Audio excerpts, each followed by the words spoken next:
Hey, welcome back to another episode of the MindShare PodCast. This show is sponsored by Kits Keep in Touch Systems, a two-time international award-winning marketing suite for sales professionals, as well as REM, Real Estate Magazine, Canada's premier monthly magazine for real estate professionals. Learn more about our sponsors by visiting my site, mindshare101.com. And while you're there, be sure to download your free copy of my book, The Ultimate Marketing Bundle, as well as learn more about our one-to-one coaching and keynote speaking. Today's episode is number 246. Well, we're back. Just you and me again. I love these solo episodes. I think I've said that to you before. But, the last time we were on together, I'd mentioned to you that, and this was, back about 4 weeks ago, we had talked about how summer was going by so quickly. There was so much going on, and I've had zero time to actually go sit back and I don't want to say I've had no time to sit back and enjoy the summer. We've had a blast. I mean, look, we went to Jamaica back at the top of June. We were in Cooperstown, New York for a baseball tournament at the top of July. We actually got to the cottage this past month in August. It's been a great summer.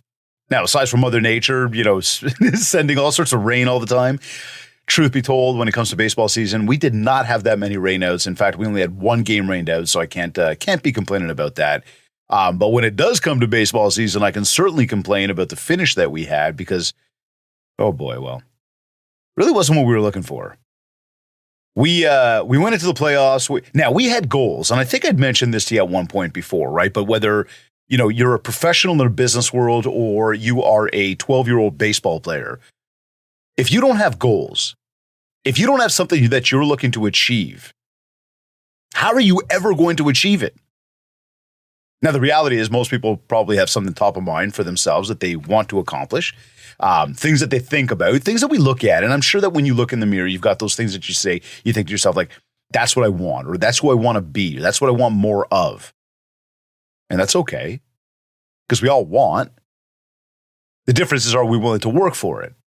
Are we actually going to map it out? Are we actually going to write down what we want? Or are we just going to think about what we want, talk about what we want, be upset about what we don't have? But the thing is, how can you be upset if, you're not focused on what you want? As I talk about going to the cottage, one of the things for me is every time I go away and I actually spend time doing absolutely nothing, which I must say is completely scheduled because nothing happens in my world without having it into a schedule. And if it does, it means that somewhere in the schedule there was time to actually fit that in. Now, this is deeper rooted to the whole thing of every time somebody says, and I know you might even be thinking it, I have a hard time saying no.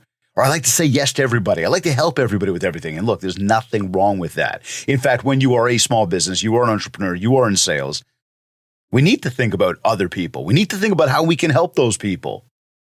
Much the same, we need to be focused on how we help ourselves.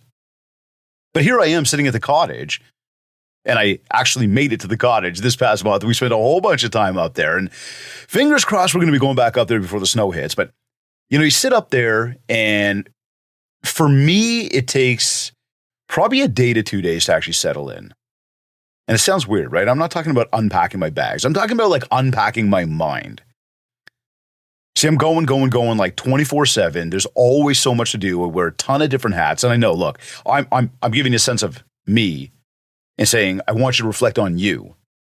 But it's go, go, go, right? It never stops. And as we're go, go, go, and we're never stopping, the brain is constantly going. And then it's well, when do you actually shut down? When do you actually turn it off and allow yourself that time to sit back and just enjoy? So one of the things I find for myself is that when I do go away and I take any time for me, that decompression, that ability to just check out, it takes 24, 48 hours. It takes time. And once I'm able to sink that time in and finally recognize that, hey, listen, you set time aside in your schedule to actually go on this vacation, this trip, to take this time off. And because you set that time in the schedule, you've got to stick to that. You've got to really enjoy it, because if you don't do that, then you end up getting to a point where you think to yourself, I'm burnt out. I need more of a break, or I need some more time off. And then we're not, ultimately as productive. Now, I used this analogy the other day with somebody, one of my coaching clients. If you ever played video games when you were a kid, and I liked my hockey, I liked my baseball games, I liked my sports games. I wasn't, the car racing games. Wasn't much into the fighting games, but when you think about it, they used to have a meter on top of the player, right? Like the energy level meter. And as you go out there and let's just say playing hockey and you'd allow the player to go out and just keep going and not change the lines, well, at some point that player gets tired and they don't skate as fast. And yeah, video game, real life, you understand the sort of parallel I'm making here.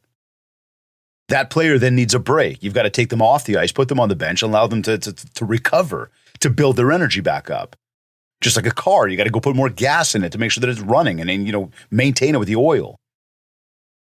We've got to think about our time off and our vacations much the same. They've got to be time that we allow ourselves to break free, to let loose, to let go, to just tune out from all the daily noise and allow our bodies and our minds to recharge. And this is one of the things that people don't do often enough because we don't focus on the goals. We don't schedule everything we need to do. See, because I live incongruous with my schedule, when I schedule time off, I actually enjoy that time off. I actually focus on that time off because it was strategically scheduled in the calendar. Yes, because I want to have fun. Yes, because I believe that we should play harder than we work, even though I don't want to take away from the fact that I think you need to work hard. But if we don't enjoy life and we don't play hard, then what are we doing it all for? Like when you think about like that way down the line, right? Like all the way down the line. Do you know why you're doing all this? I mean, another coach, a client, a conversation with him recently, I don't know if I'm there yet. I want to get there. I don't feel like I've hit it. In fact, the question that was asked to me was, how did you know when you became successful? Now, instead of answering the question, I turned around and I said, well, what do you mean? Tell me more. What do you define as success? And why do you think I'm successful? And the reality was that so much of it was perception. So much of it was internal thinking around what this individual saw. And look, whether it's isolated to that one conversation or this is something that we all do, where we look out and we see other people that have more or doing more or seem happier. And we think to ourselves, how do I get there? So as we talked about this, he says, how do you know when you're successful? And I asked him, define success. And what makes you believe that I'm successful? Well, again, a lot of this comes back to what is that journey to get there? And what does success look like for you? Because what it looks like for me is going to be very different than what it looks like for you. And I'll get into this a little bit deeper in a few moments here. But ultimately, as we talk about the time away and the cottage and the decompression and the actual locking out of the day-to-day and locking into what we're doing in the moment, this is where we truly find, probably our own happiness, our own solace, our own ability to just breathe for a moment and disconnect. And trust me when I tell you, and the reason I brought this up, because I feel incredibly guilty every single time I take that time away from myself. And I'm doing nothing, no business. I'm not talking to anybody. And if I am, and it's just like pure like casual socializing as opposed to business, revenue generating, I feel guilty. And it takes me that time to just let myself actually recognize that I booked this in the schedule and it is well needed. So anyhow, all in all, we got up to the cottage. We had an absolute blast. It did not come without its moments of sitting there wondering about work. But again, much the same, the point here is by having the goals, by recognizing that we all need time to decompress, by scheduling accordingly, by being prepared, we're able to do that. Now, I know I brought up baseball at the top, and I'll just say that, baseball playoffs did not go where they're supposed to go this year. I think the good news to that is the Blue Jays are probably playing worse than we are. So, but anyways, what baseball season is wrapped up. We spent time up at the cottage. We got our time away. It was fantastic. And I mean, that's really been what's, going on in the past, probably 3-4 weeks of our world over here. And I will also say to you on this front too, when you're in those moments And you're wondering to yourself whether or not you should be taking that time or whether or not you're allowed to take that time, or your mind is thinking about business, but all you're trying to do is enjoy work. Here's an action step for you. I want you to fly up into the sky like a bird. Close your eyes, go way up in the sky, and then I want you to look down at your current situation, at you, in the moment, where you're sitting, where you're standing, what you're doing, who you're with, your surroundings. And I want you to ask yourself, is this where I want to be right now? Am I happy right now? Is this what I call living life right now? And I mean, if you think about it, this could be as simple as you sitting on a dock on the water, favorite beverage in hand, blue skies, a little bit of waves, nice little breeze, hot weather. And you're doing absolutely nothing to generate revenue. But if in that moment you are surrounded by family and you are happy and you are where you want to be, then it's in that moment that you need to look down and appreciate what you have and what you've accomplished. And that's where you allow yourself to sit back for a second and say, wow. Like if somebody else was doing this and I saw them doing it, would I want to be doing this? And if your answer is yes, then you need to recognize that in the moment you are doing it. Now, that may sound all so basic, but don't allow your smartphone to distract you. Don't allow the day-to-day stresses of work to distract you, because if you scheduled accordingly, you're allowed to take the time. Put the phone down. There's nothing there that needs your attention, and if it does, it'll scream at you, and you'll know it. But don't let the outside distract you from what's going on the inside or right there in the moment. Because that's usually what we all miss. It's that moment. Now, as we speak about moments, having a lot of conversations with people over the past, obviously, 3-4 weeks. I mean, we have a lot of conversations with people every single day. And I've had a lot of people talking about the fact that they're not very busy out there right now. Things are slower. Meanwhile, there's handfuls of people that are saying things are picking back up. And I would suggest that if you stayed focused on obviously all the things we talked about over the past number of weeks and things that you should be doing. And the last solo episode we did, we talked about the dog days of summer, right? And how to get through them and the things we should be thinking about. And I encouraged you to work on your business and not just focus on working in your business. Right? But as you work on your business and auditing your contact list and reaching out to people, it's all the things that you did back then that are going to set you up for what's coming up in the next number of days and weeks. Now, disclaimer, if you did nothing, you ain't getting jack shit.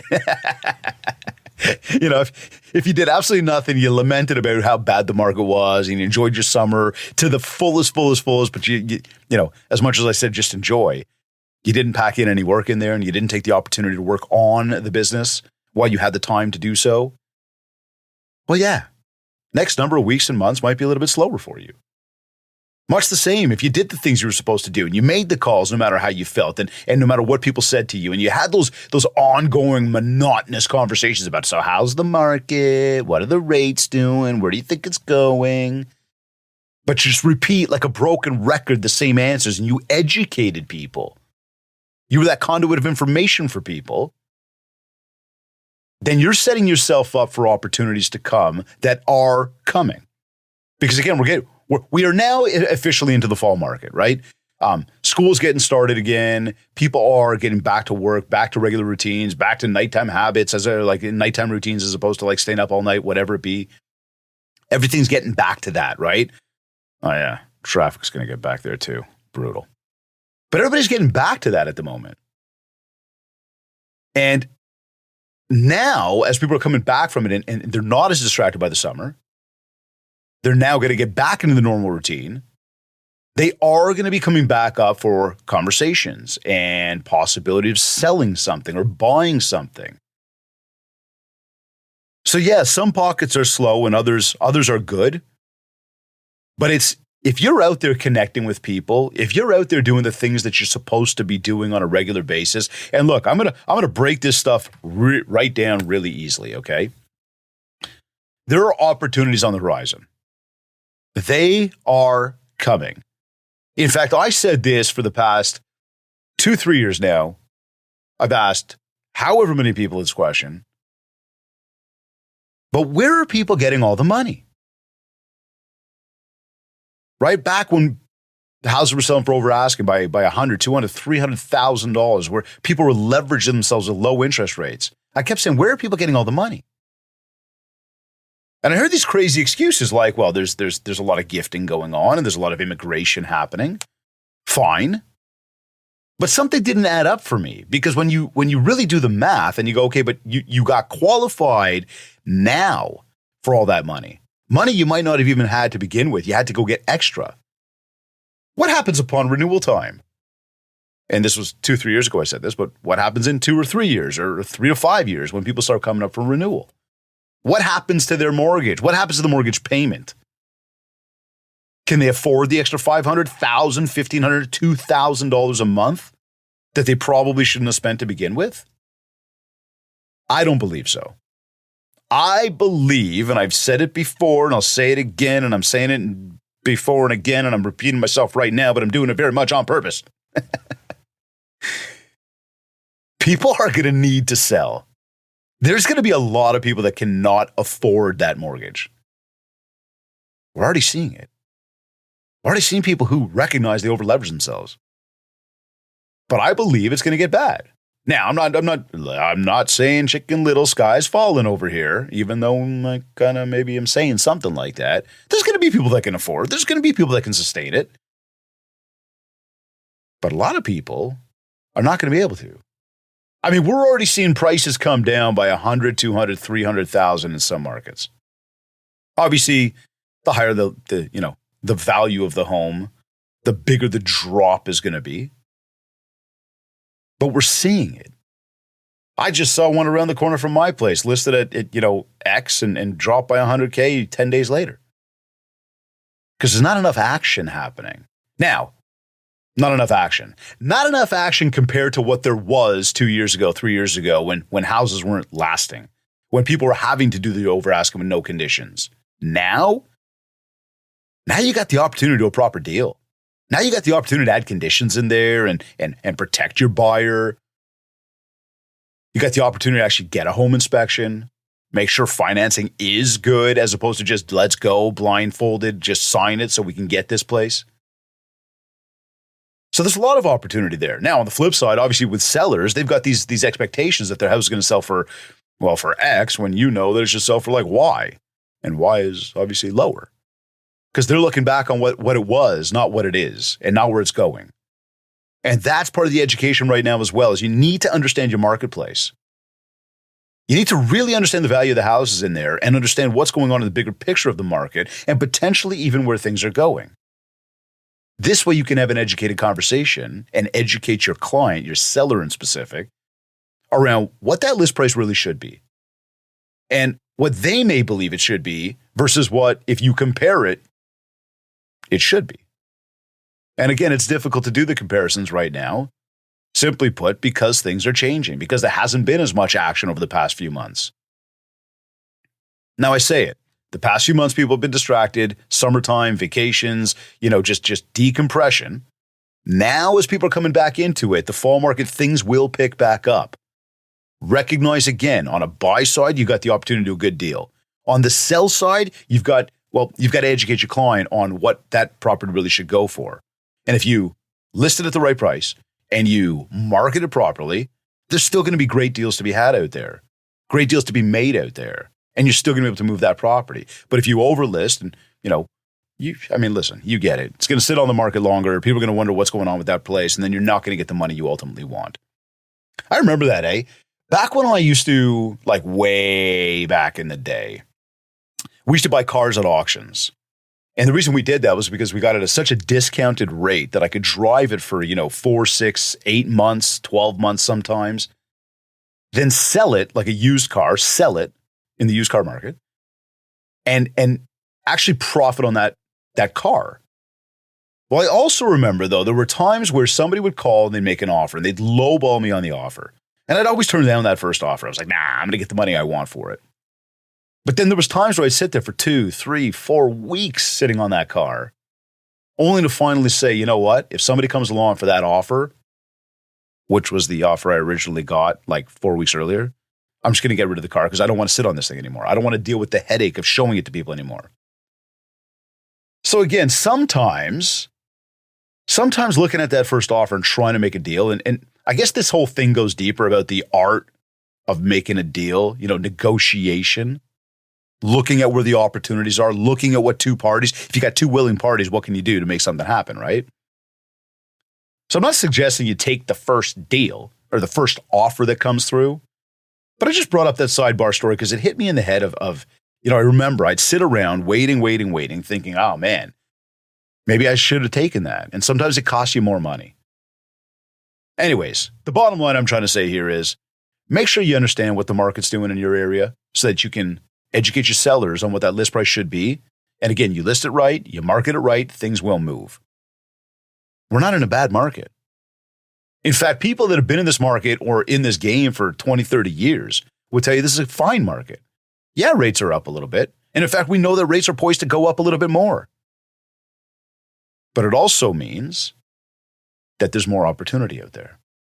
It also means that when things do start to really maybe fall in, a year, 2 years from now, and I'm talking even a little bit more drastic than 100, 200,000, because I think we're still into that bell curve. We're going into the down phase as opposed to the up phase. And I know everybody wants me to be wrong about it, but the reality is buy and sell in the same market, you're doing okay. And all the money that you got in your property right now that you say my house is listed or worth X, it's on paper until you're ready to sell. Anyways, you know that stuff. My point, there's opportunities coming. The market is shifting, but don't let it beat you up.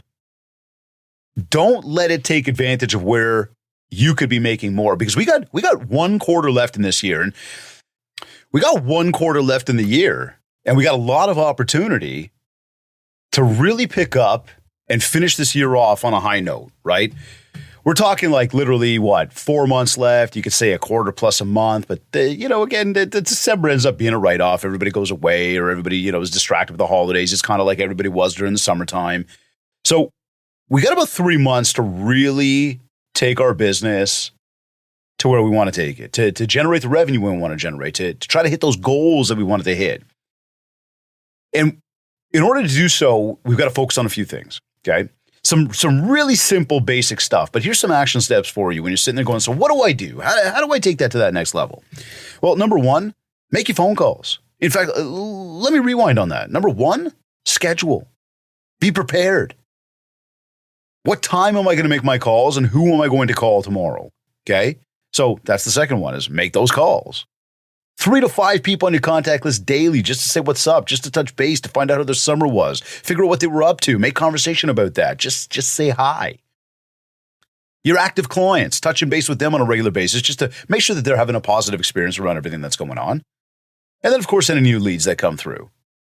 You call those 3 groups in a day, and that's not going to take you all day. And it's real easy to complain, oh, but I'm too busy. Too busy with what? That's what you're supposed to be doing, calling those people. So call those groups. Then focus on adding 1 new person a day to your contact list. 1. You focus on 1 new person a day to your list, and even if you get close, total, be 365 new people a year. But even if you get close, you're adding that many new opportunities into your database. When you add those new opportunities, they possibly turn into, a deal. But you'll never know unless you try. There's the simplicity. If you're not making your phone calls, do not ask, why am I not busy enough? Those could be follow-up calls. Those could be new opportunity calls. Those could be touch-base calls. If you're not making the calls, do not ask why it's not happening for you right now. Much the same if you're spending, 20 or 30 minutes a day making videos and reels and TikToks and God knows whatever else, maybe longer. But you're not making your calls and things aren't happening for you, then again, I'm going to say to you, don't ask why it's not happening. You and I both know those phone calls are the gold. That's the stuff that makes it work. And if you sit here and say, my people don't want to be called, my people this, no, you don't want to make the calls. Everybody once in a while likes a phone call. Everybody likes phone calls. Now, again, not every single minute of the day, not for hours on end, not that we have all the time in the world to do it. But again, it differentiates you. It's just you and the other person. And in that moment right there, you're creating a connection. And the stronger that connection is, the longer that connection lasts, the more opportunity you create for you. So schedule accordingly, make your phone calls, meet one new person a day. That's how we're going to go ahead and finish off the year. Whether it's busy out there for you right now or it's not, I'm telling you, there's opportunities coming. Now, we talk about what's going on with the market and what's been going on out there and taking time to really enjoy and to recognize the good. The past few weeks as well, we've had some great guests on the podcast. Let's look at this. We had Manoj Agarwal. Manoj came on and talked about what you need to know about the limitless possibilities of AI. Now, what was really awesome about Manoj is that Manoj has consulted for the United Nations, the Secretary General, President Barack Obama, Bill Gates, Nobel Peace Prize winners. This guy's a go-to source, like universally, when it comes to the topic of artificial intelligence. And look, we spent about 60 minutes on the show, maybe a little bit less. We just touched the tip of the iceberg. But if you've wondered about AI, if you've wondered why AI, if you've wondered to yourself, like, I don't even know where to start with AI. I don't even know if I believe in this whole thing. Do I even need to integrate this stuff? You got to tune into that episode. Because Manoj, again, is that go-to source. And I'll tell you, when I first spoke with him, I spent hours upon hours with the guy. He changed my entire thinking around AI. Now, it doesn't mean that immediately I was able to implement, because again, all of it takes time, and you've got to recognize what you want to do. But that was one of the questions I asked him. I said, like, how do I know what to do with it? How do I know where to put it into my business? And he goes, look, and actually, I'm not going to tell you. I'm going to tell you got to go listen to the episode. Okay? Because again, if you're thinking to yourself, yeah, okay, fine, I know it's here. If you're like, oh, ChatGPT, no, that's just one platform. There are so many platforms out there. In fact, he gave us a bunch of platforms as well that we should check out. And again, I'm not going to tell you that you go listen to the episode. But seriously, it's a great episode. I mean, this is not clickbait or something like that. There's nothing we're selling on this stuff. It was really great information. And he, again, told us why AI. He told us how to be thinking about it.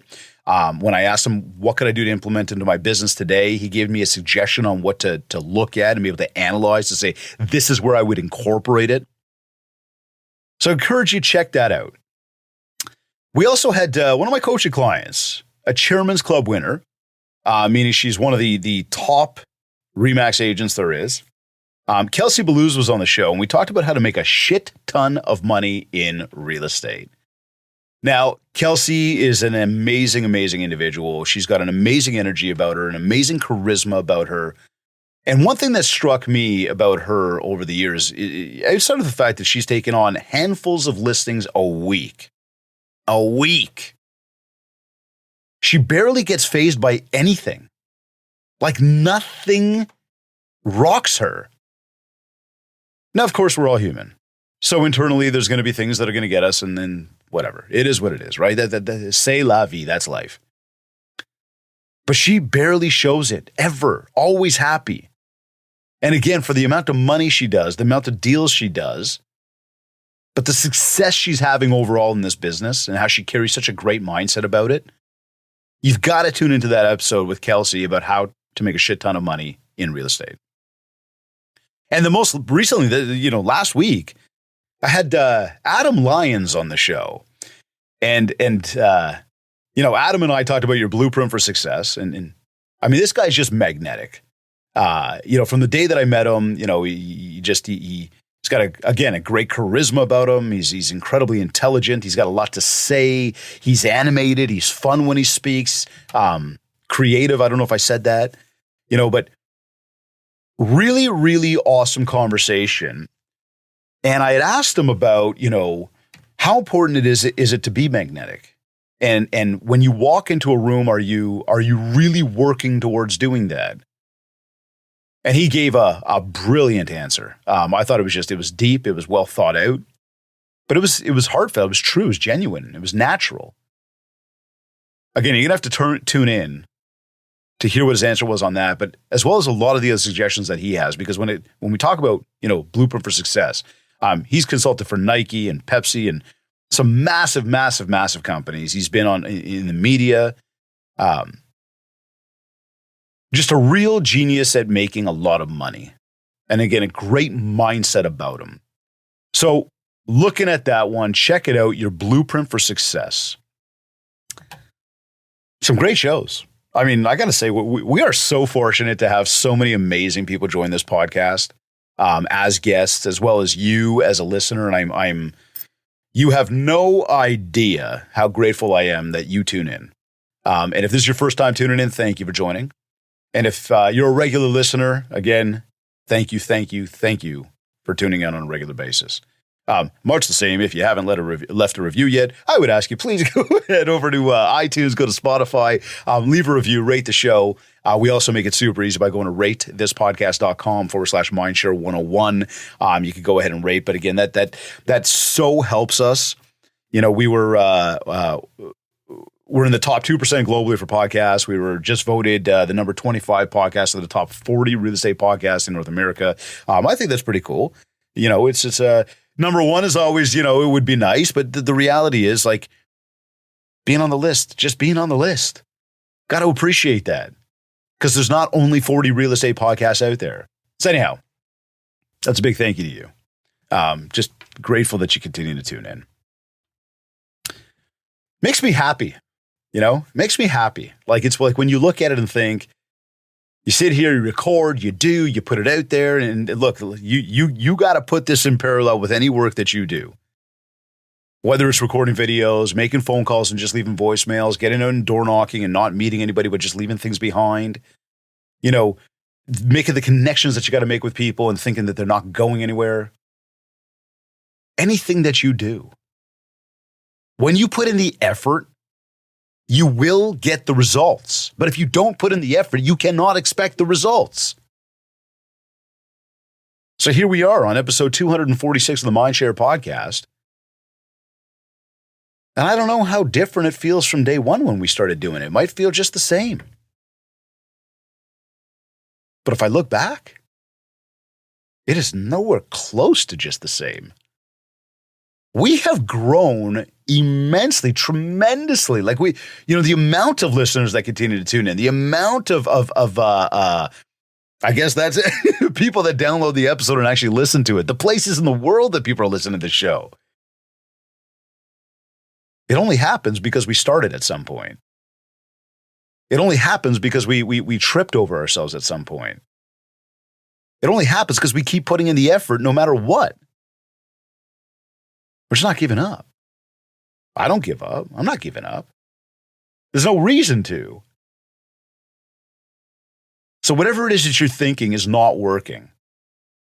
In that moment that you think to yourself, you just want to give up. Recognize how far you've come. Recognize how much progress you've made, how much effort you've put in, how much you've accomplished. Even if it's not your ultimate goal. Recognize that you've done this much so far, and don't let those efforts go to waste. Don't let that time you invested go to waste. Keep going.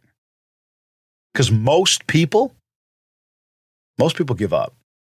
Most people stop when they don't get the immediate returns they want. Don't be most people. I continue to say that, and I'll continue to say it again. In fact, I was watching, I started reading a book the other day. I don't remember who recommended it to me. I don't know if it was a podcast guest. I don't know if it was one of my awesome coaching clients. Maybe you're listening to this right now. You're like, that was me, man. I'm the one that recommended that to you. I got to say thank you. The book is called The Gap and the Gain. And in the first opening moments of the book, probably the first 15 minutes, I thought, I get it. I know what this book is all about. Like they literally tell it to you in the opening book, in the opening moments. But now as I'm, a few chapters deep, and I just started the other day, but I'm a few chapters deep, and, you start to see a lot of different stories around people who are either living in the gap or living in the gain. And again, I want to encourage you to read it. I want to encourage you to go get that book. It's called The Gap and the Gain, and I'll pull this up for you right now. Here. It is written by Dan Sullivan and Benjamin Hardy. Okay, so The Gap and the Gain. Dan Sullivan with Dr. Benjamin Hardy. Again, recommended to me. And it's an interesting one. It's an interesting one because it really gets your mind thinking about your current circumstances, your current situation. And again, that point, and it's like right now when we sit here and we talk about the fact that we're 3 months removed from the end of the year. And yeah, I know September, October, November, December, you could say it's 4 months, but the reality is again, December, it's going to be a write-off halfway through. September might take a week or 2 weeks to get ramped up because of the back to routine and back to school and all that stuff. So, the realities are you got about 3 months to really hit it home. And as you're working towards those goals that I said that if you don't have them, you can't achieve them. Now look back and say, well, I'm not there yet. And maybe you are there. Maybe you are. And if you are, big congratulations to you. And maybe you didn't set the bar high enough because you made it that quick in 3 quarters. But sidebar, I'm glad that you're working towards it. But if you're looking and thinking to yourself, I'm not there yet, or I haven't hit it yet, I don't know if I'm going to hit it. And if that is starting to make you feel down, unfulfilled, unaccomplished, stressed, as if like, oh my God, I don't know what I'm going to do if I don't hit it. If that gets you to that feeling, I want you to pause for a moment. And again, this is what I just learned from this book. I want you to pause for a moment and I want you to look back on everything that you have accomplished this year. On how much you have gotten done, on how close or how much effort you've put into actually achieving that goal, to getting to that spot, that finish line. And if you can look back on that and you can truly say to yourself, you know what, I'm happy with what I've done. I actually feel really good about what I've done. I actually see a whole bunch of growth. I may not be where I want to be. I don't know if I'll even hit what I wanted to hit this year, but wow. You know what? It's a really different landscape than it was last year at this time on that thing, whatever that thing be. Because again, we all have those conversations in the mirror, right? What do we want to change? What do we want to accomplish? Who do we want to be?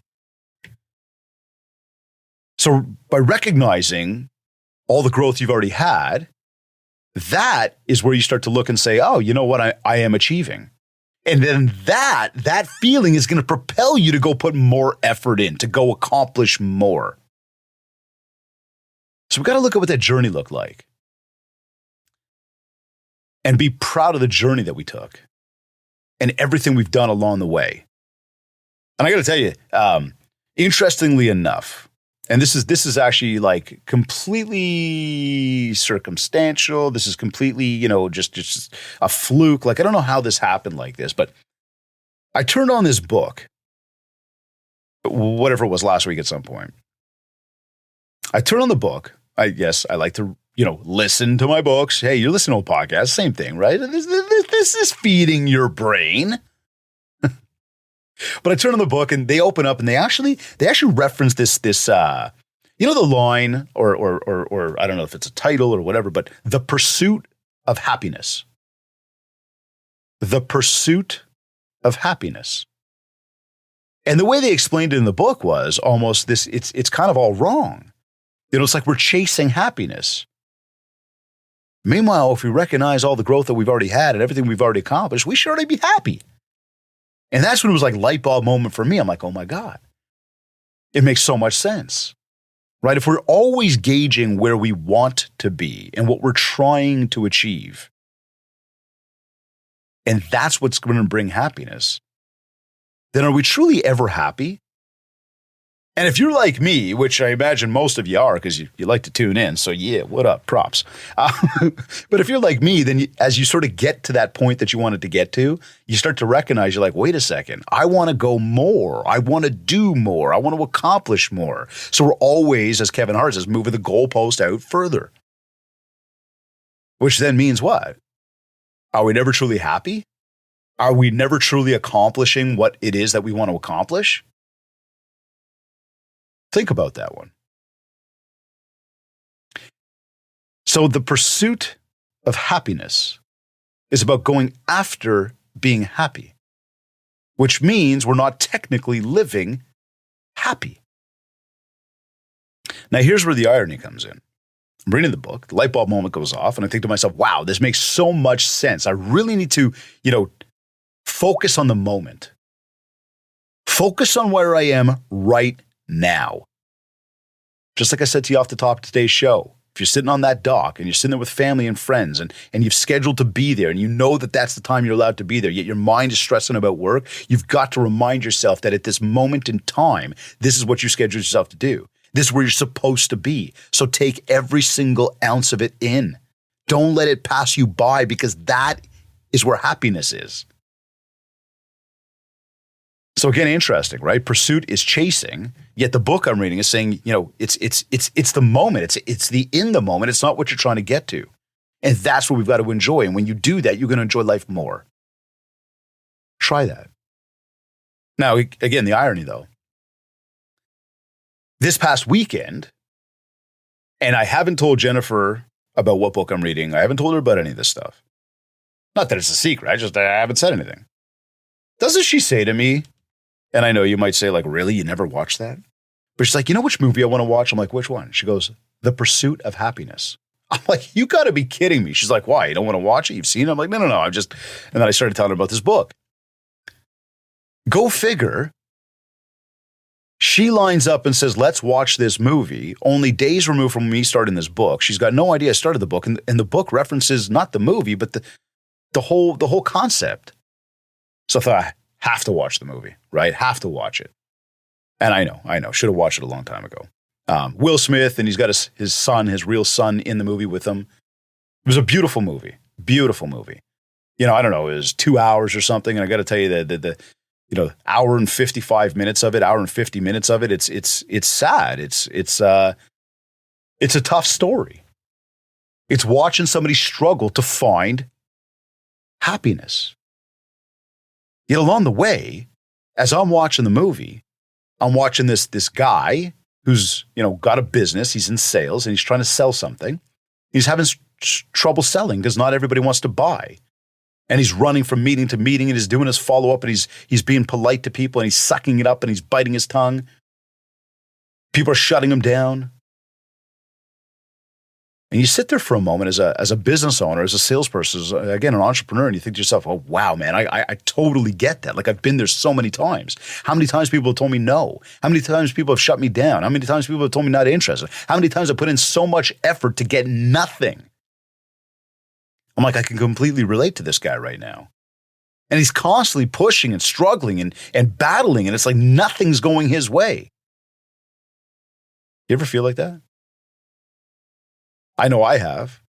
I know sometimes I still do, because I just push and I want more and I'm trying to, get to that next level.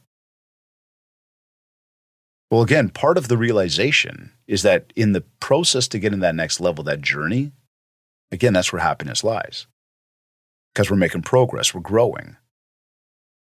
But as I'm watching this guy struggle and go through this story of, again, struggle and defeat and failure, there's also a story about love and happiness and accomplishments. And I'm watching this guy, everywhere he's going, he's got his little boy with him. He has to because of circumstances.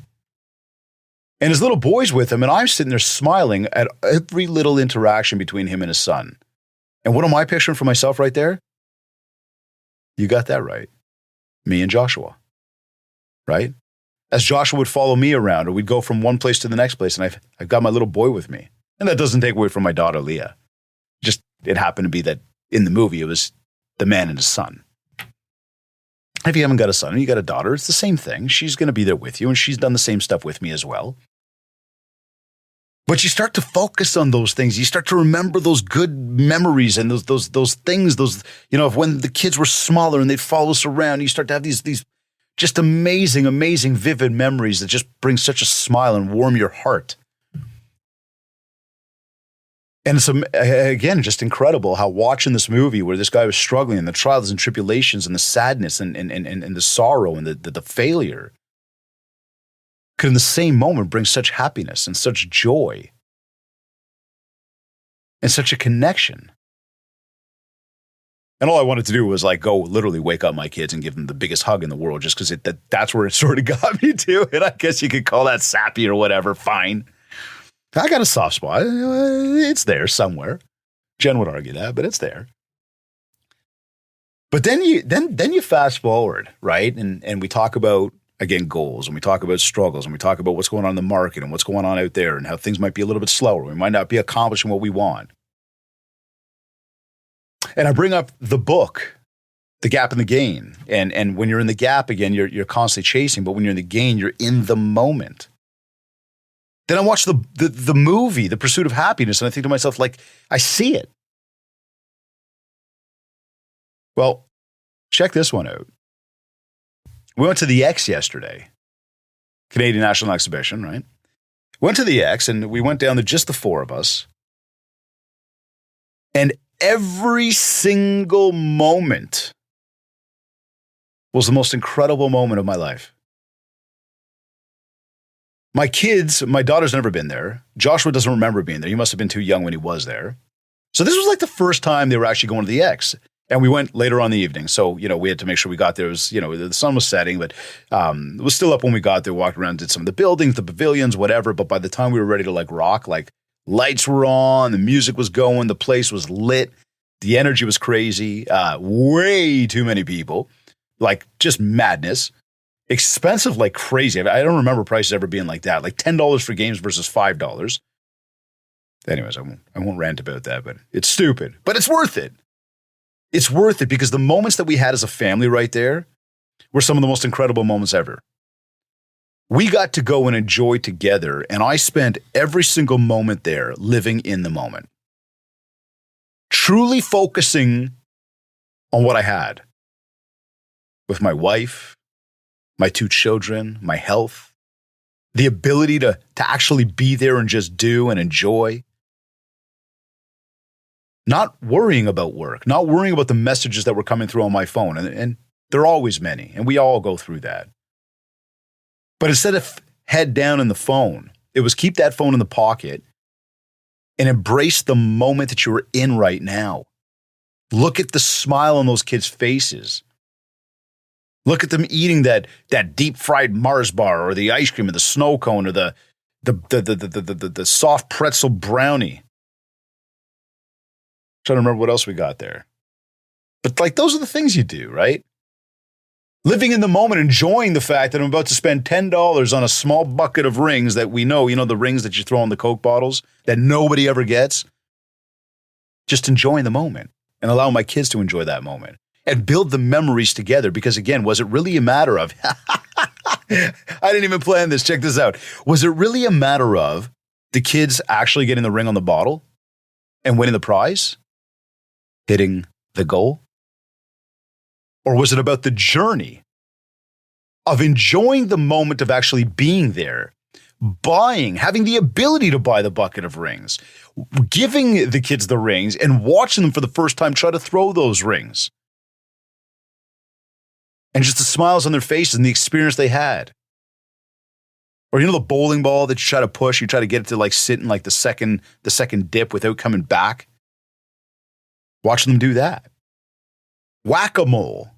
They weren't even close. There's like people that sit there all day learning how to whack these moles quickly. My kids, young kids, but basking in the glory of watching their faces and knowing the experience. Because if you have ever been to the carnival, to the X, to the wherever, and you saw the lights and the Ferris wheel and everything else going on, and you can remember those moments. And we see them, we see them depicted in movies all the time.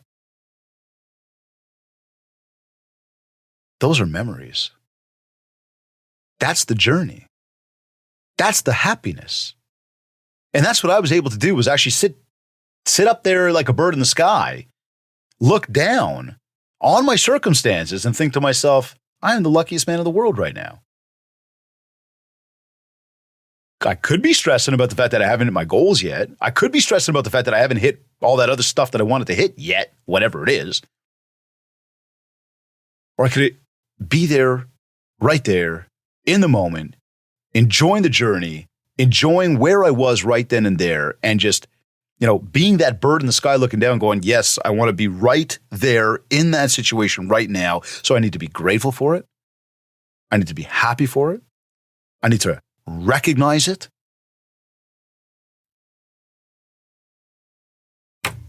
Again, if you're working towards those goals, and that's what we're doing right now, you can't say that you want something, then ask why you don't have it if you're not willing to work on it, if you're not willing to focus on it. Work. You got to work for it. Personal time. You got to focus on it. And when you actually do those things we all know we're supposed to be doing, that's where we truly find the success that we want. So again, if you're not feeling like you're hitting your goals right now, then look at what you are or are not doing. Look at the effort you are or are not putting in. And if you do recognize that you have been working towards them, you're just not there yet, then I want you to take stock of everything that you've accomplished. Look back on this time so far this past year and say, you know what, there's been a ton of growth. And then let that growth fuel you, because this is your final push right now. Your action step is to be focused.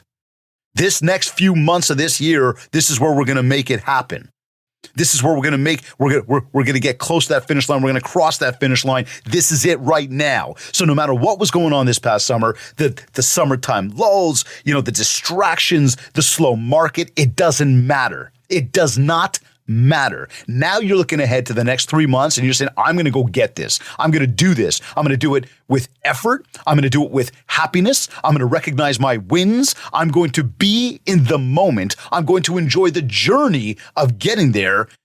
And oh, you better believe I do that and I am going to get there.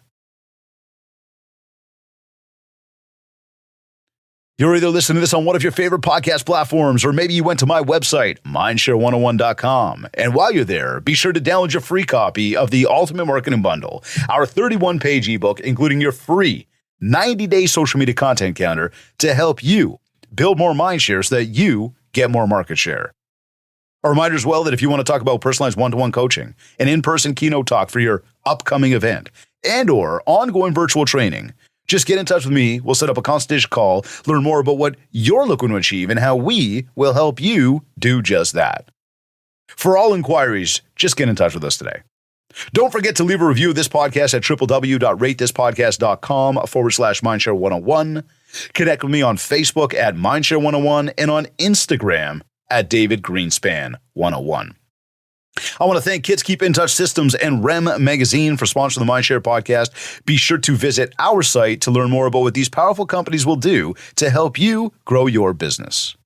This has been another episode of the MindShare podcast. Thank you for tuning in.